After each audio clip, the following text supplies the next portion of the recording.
আমাদের ক্লাসের আলোচ্য বিষয় HTML ট্যাগ এবং কিভাবে একটি HTML কোডকে প্রথম রান করানোর জন্য একটা এনভায়রনমেন্ট তৈরি করা যায়। ট্যাগ জিনিসটা কি? ট্যাগ জিনিসটা হল যে HTML এর স্ট্রাকচারকে ঠিক রাখার জন্য আমাদের একটা প্রসেস, যে প্রসেসের মাধ্যমে আমরা HTML এ যে কন্টেন্টগুলো লিখি সেগুলো যাতে তারা ওয়েবে বা তারা যাতে বিভিন্ন সার্চ ইঞ্জিনে রিপ্রেজেন্ট করতে পারে ভালোভাবে, এর জন্য ট্যাগ ব্যবহার করা। যেমন এখানে একটা ট্যাগের আলোচনা করা হয়েছে H1 ট্যাগ। H1 দ্বারা সাধারণত আমরা হেডিংকে লিখি, অথবা এখানে যদি আমি ট্যাগ জিনিসটা সম্পর্কে একটু ভালোভাবে ডিসক্রাইব করি, এখানে প্রথম যে ট্যাগটাকে আমরা ব্যবহার করি সেটার নাম হচ্ছে ওপেনিং ট্যাগ।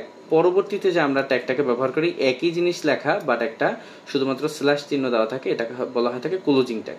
এই ওপেনিং আর ক্লোজিং এর মাঝখানে যে অংশটুক লেখা থাকে সেই অংশটুককে আমরা বলি কন্টেন্ট, আর কন্টেন্ট সহ সম্পূর্ণ একটা ট্যাগকে আমরা এলিমেন্ট বলে থাকি। ঠিক আছে, এই যে ছোট ছোট টার্মগুলো, এগুলো যদি প্রথম থেকে ভালোভাবে না বোঝা যায় তাহলে পরবর্তীতে কোডিং করার সময় আমাদের খুব বেশি কষ্ট হতে পারে। আমি আবার রিপিট করছি যে এখানে প্রথম যে কোনো ট্যাগের একটা হেডিং, একটা ওপেনিং ট্যাগ আর একটা ক্লোজিং ট্যাগ থাকে। তবে এখানে একটা বিষয় আছে, কিছু কিছু ট্যাগ আছে যেগুলোকে আমরা সিঙ্গেল ট্যাগ বলি, সেখানে শুধুমাত্র ওপেনিং থাকে, কোনো প্রকার কোনো ক্লোজিং থাকে না। ঠিক আছে, তো এই ট্যাগের ভিতর আমাদের যে অংশটুকু লেখা থাকে সেই অংশটুকের নাম হচ্ছে কন্টেন্ট, আর সম্পূর্ণ কন্টেন্ট সহ একটা ট্যাগের সম্পূর্ণ অংশটাকে আমরা কি বলি? এলিমেন্ট। ঠিক আছে, এই হচ্ছে এখান থেকে ট্যাগের বিস্তারিত। তারপর আমরা যে জিনিসটা বলেছিলাম যে টাইটেল জিনিসটা, আসলে আমরা বলেছিলাম যে টাইটেল ট্যাগের ভিতর যা কিছু লেখা হয় সেটা আসলে এইভাবে, এই যে উপরে এখান থেকে যদি আমি একটু জুম করে দেখাই তাহলে দেখা যাবে যে টাইটেল বলতে এখানে আমরা যে জিনিসগুলো প্রোভাইড করি সেগুলো শুধুমাত্র এইভাবে থাকে, বা আমরা যখন একটা ওয়েবসাইটের ভিতর ঢুকি তখন আমরা সেখান থেকে শুধুমাত্র তার বডি অংশটুকু দেখি, বাট উপরের এই যে অংশগুলো থাকে এই অংশগুলোকে বলা হয় থাকে টাইটেল। এই একটা বা এইভাবে আমরা যে দেখি এগুলোকে বলা হয় থাকে টাইটেল, এইগুলোকে। তো টাইটেল কিন্তু আমরা খুব একটা বেশি দৃশ্যমান হয় না আমাদের, মানে ওটা আমাদের যারা ক্লায়েন্ট থাকে বা যারা আমাদের ওয়েবসাইট ভিজিট করে তাদের কোনো কাজে লাগে না, বা তারা এগুলা নিয়ে খুব একটা বেশি ঘাটাঘাটি করে না। আমাদের মেইন যে বিষয়বস্তু সবকিছু লেখা থাকে বডি ট্যাগের ভিতর। এখন আমাদের যে জিনিসটা এখান থেকে প্রথম জানতে হবে যে HTML লেখার জন্য আমাদের একটা যে এনভায়রনমেন্টের কথা আমরা বললাম, যে আমরা একটা এনভায়রনমেন্ট তৈরি করব বা আমাদের একটা টেক্সট এডিটর সফটওয়্যার লাগবে। সেই সফটওয়্যারটার আমি প্রথম যে সফটওয়্যারটা রিকমেন্ড করছি সেটা হচ্ছে VS স্টুডিও। যে কোনো দেখা যাচ্ছে ব্রাউজারে গিয়ে আমরা যদি VS স্টুডিও লিখি তবে আমরা এই জিনিসটা সফটওয়্যারটা পেয়ে যাব। VS কোড লেখার সাথে সাথে, সরি VS স্টুডিও না, VS কোড লেখার, VS স্টুডিও কোড বা VS কোড লেখার সাথে সাথে এখান থেকে এর প্রথম যে প্যানেলটা চলে আসবে, এখান থেকে ডাউনলোডে গিয়ে যে যার মতো যার যে অপারেটিং সিস্টেম অনুযায়ী এখান থেকে ডাউনলোড করে নিলেই হবে। এটা একদম ইজি, এটা আমি এখন এখান থেকে দেখিয়ে দিলাম না।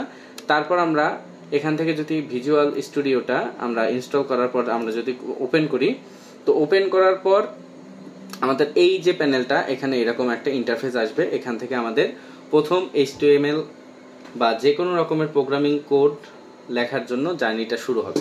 তো যে কোনো রকমের প্রোগ্রামিং কোড লেখার জন্য, বিশেষ করে HTML লেখার জন্য আমাদের আরেকটা জিনিস লক্ষ্য রাখতে হবে, সেটা হল যে আমাদের কম্পিউটারের এক্সটেনশন ফাইল সি, বা আমরা যাতে এই এক্সটেনশন ফাইলগুলো দেখতে পারি সেটা একটু এনাবেল করে রাখতে হবে।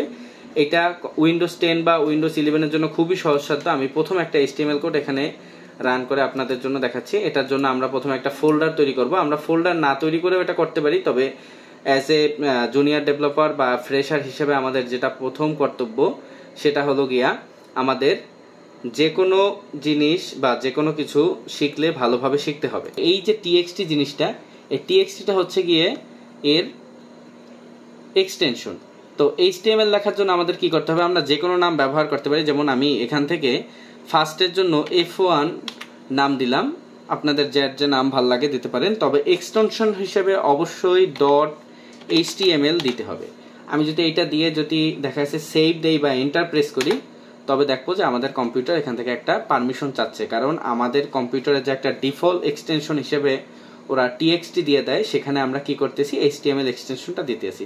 এখানে যদি আমি ইয়েস দিই তাহলে সাথে সাথে এটা একটা লোগো হয়ে যাবে আমাদের ব্রাউজারের, ব্রাউজারের লোগো হবে বলতে আমরা যে ডিফল্ট ব্রাউজার ব্যবহার করি সেই ডিফল্ট ব্রাউজারের একটা লোগো হয়ে যাবে, ঠিক আছে।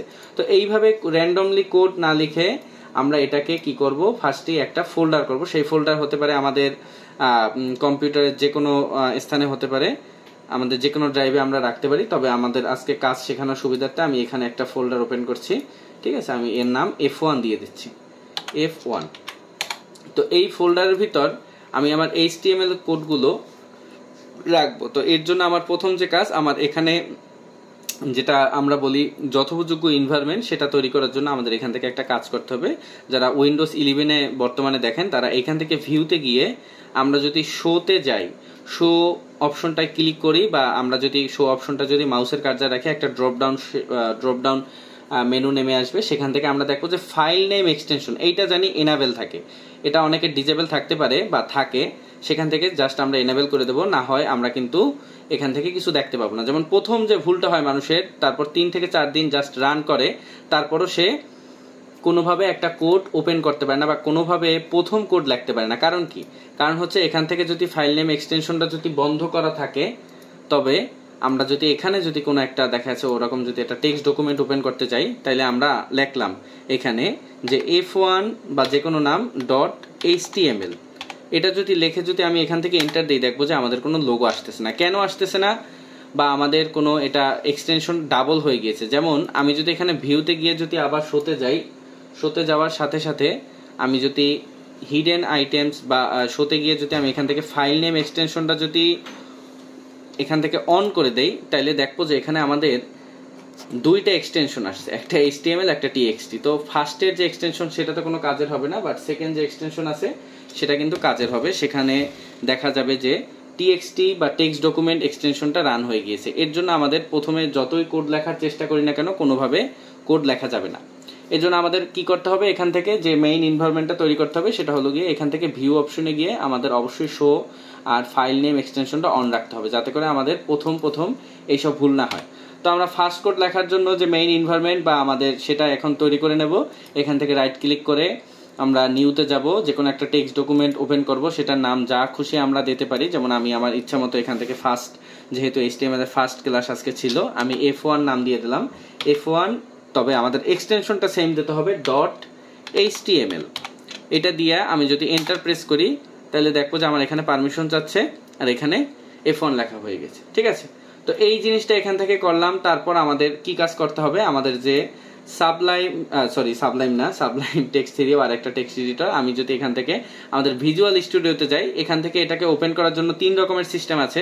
আমি যদি ফাইলে যাই, ফাইলে যাওয়ার পর এখান থেকে যদি ওপেন ফোল্ডারে যাই, ওপেন ফোল্ডারে গিয়ে আমাদের যে ডেস্কটপে আমি যেখানে সেভ করে রেখেছিলাম এই যে F1 নামে ফোল্ডারটা, এটার উপর ডাবল ক্লিক অথবা এটা সিলেক্ট করে সিলেক্ট ফোল্ডার দেই, তবে দেখবো যে আমাদের এখান থেকে F1টা চলে আসছে। এটা পুরোপুরি ব্ল্যাঙ্ক, এখনো এখানে কিছু লেখা হয় না। আমরা টেক্সট এডিটরে যা কিছু লিখবো আমাদের এই প্যানেলটার মধ্যে লিখবো।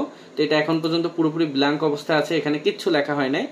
তো এখানে আমরা কি করব, এখন HTML লিখবো। তো HTML লেখার জন্য আর যে জিনিসগুলো আমাদের ভালোভাবে আবার লক্ষ্য রাখতে হবে, সেটা হলো গিয়ে HTML এর জন্য আমাদের কিছু বেসিক স্ট্রাকচার আমরা দেখেছিলাম যে HTML লেখার জন্য সবকিছু HTML কোডের ভিতর থাকতে হবে।